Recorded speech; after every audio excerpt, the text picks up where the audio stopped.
তুমি ঠিক ততটাই ভালো থেকো যতটা ভালো থাকলে আমাকে আর তোমার মনে পড়বে না।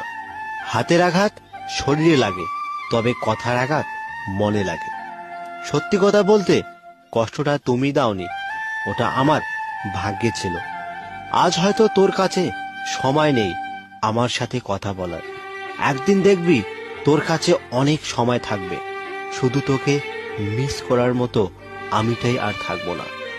আমার ভাগ্যে এতটুকু দুঃখ থাকতো না যদি ভাগ্য লেখা দায়িত্বটা আমার মায়ের হাতে থাকতো। প্রয়োজন শেষ হয়ে গেলে বিরক্ত তো লাগবেই, এটাই বাস্তব। হোক সে বন্ধুত্ব অথবা ভালোবাসা। কাউকে স্বপ্ন দেখিয়ে চলে যাওয়া অনেক সহজ, কিন্তু সাথে থেকে স্বপ্নগুলো পূরণ করা অনেক কঠিন। জীবনে তিনটি মানুষকে কখনো ক্ষমা করতে নেই। নাম্বার 1,